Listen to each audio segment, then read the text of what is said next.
Sabeu que hi ha avions que es dediquen a entrar als núvols de tempesta més grans que hi ha? Doncs sí, al contrari que l'aviació comercial, els caçadors d'huracans treballen passant pel mig. Va, que us ho explico.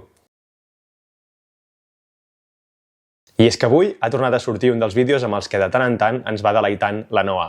La NOAA és l'Administració d'Oceans i Atmosfèrica Nacional dels Estats Units, però no són els únics que ho fan.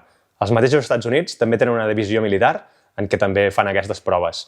La NOAA té dos avions Lockheed P-3 Orion, que són quatrimotors de turboprop, molt modificats per aguantar tot tipus de clemències atmosfèriques com pot ser turbulència severa, gel i molta aigua. Aquests dos avions, que fins i tot tenen nom, seran substituïts el 2030 per dos Super Hèrcules.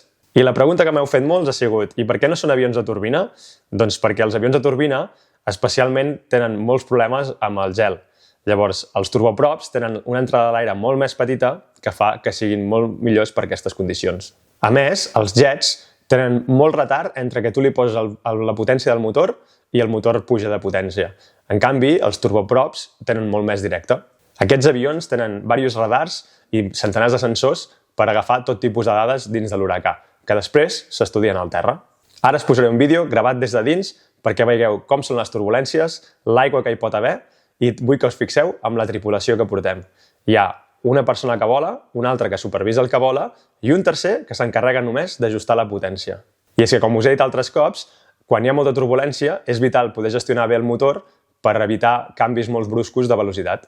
Dins de l'avió també hi ha uns 20 científics amb tot tipus d'aparells controlant que les dades que s'estan agafant siguin correctes. Passar per allà dins no és gens fàcil i es troben moltes vegades amb episodis de turbulència extrema, com podeu veure en aquest vídeo. De totes maneres, la seguretat sempre és el primordial, fins i tot aquí. Per exemple, l'última missió que han fet l'han hagut d'avortar perquè la turbulència que estaven suportant era massa extrema. Tenint en compte que alguna de les sortides pot arribar a durar 8 hores, vosaltres què? Ho aguantaríeu? Va, us llegeixo els comentaris. Adeu!